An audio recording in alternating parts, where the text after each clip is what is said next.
Priority షెడ్యూలింగ్లో ఇది non primitive. కొంచెం మీ videos కొంచెం ఆ ప్లేలిస్ట్లో ఎన్కరేజ్ చేస్తుంటే ప్రయారిటీ షెడ్యూలింగ్ వచ్చి ఉంటుంది. ఆ ప్రయారిటీ షెడ్యూలింగ్ ఏంటి? ప్రిమిటివ్.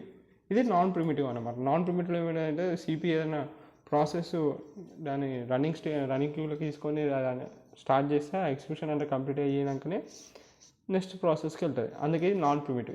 ఇక్కడ సేమ్ ప్రయారిటీ ప్రిన్సిపల్ ఏముంటుంది, ఎక్కువ ఏదైతే హైయెస్ట్ ప్రయారిటీ ఉంటే దాన్ని ఫస్ట్ ఎగ్జిక్యూట్ చేస్తుంది, కానీ దాని ఎగ్జిక్యూషన్ అంటే కంప్లీట్ అయ్యాకనే నెక్స్ట్ ప్రాసెస్కి వెళ్తుంది. ఇది నాన్ ప్రిమిటివ్ కింద. మీకు ఎగ్జాంపుల్ చూస్తే అర్థమవుతుంది. ఇక్కడ ఉన్న process arrival time, bus time, priority ఇచ్చాడు. ఇంకా 0 ఇస్ ద హైయెస్ట్ ప్రయారిటీ అనేది ఇచ్చాడు. ఇవన్నీ మనం క్యాలిక్యులేట్ చేసేద్దాం. Complete time, turn time, waiting time. So మనం గ్యాన్ చార్ట్ గీసేద్దాం. గ్యాన్ చార్ట్ ఈ చాప్టర్ ఇదే లాస్ట్ వీడియో అయిపోతుంది. మన ఫస్ట్ యూనిట్ సెకండ్ యూనిట్కి వెళ్ళిపోతాం. షెడ్యూలింగ్ ఆల్గోరిథమ్స్ అన్నీ యూజ్ చేసినాం. ఓకే, మన ఫస్ట్ ఏంటిది? అరైవల్ టైం 0కి దగ్గర P1 ప్రాసెసర్ వస్తుంది.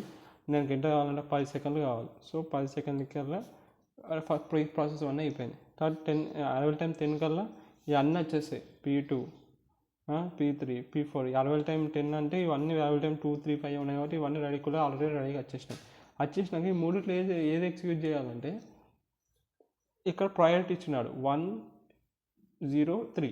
ఓకే, ఇప్పుడు ఇది ఫస్ట్ ఎగ్జిక్యూట్ అయిపోయింది, వదిలేద్దాం ఇక. ఇప్పుడు ఈ మూడిట్లో హైయెస్ట్ ప్రయారిటీ ఏమన్నా 0 ఇస్ హైయెస్ట్ ప్రయారిటీ అన్నారు.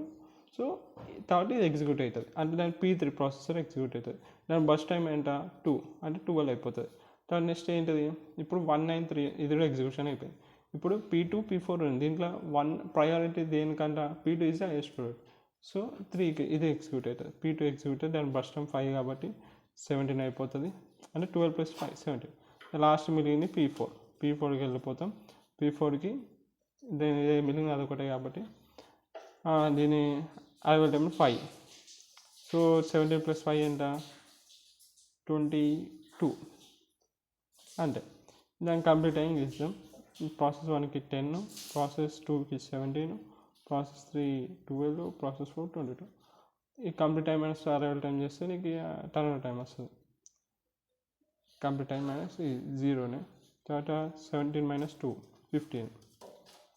తర్వాత 12 - 3 9. తర్వాత 22 - 5 అంటే 17. తర్వాత waiting time, turn time minus bus time చేయాలి 10. తర్వాత 10.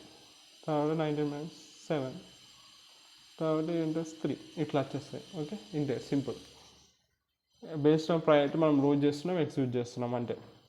కానీ ఆ ప్రాసెస్ మొత్తం ఎగ్జిక్యూషన్ కంప్లీట్ అయినా కానీ నెక్స్ట్ ప్రాసెస్కి వెళ్తున్నాం అలా. అందుకే నాన్ ప్రిమిటివ్ అయింది.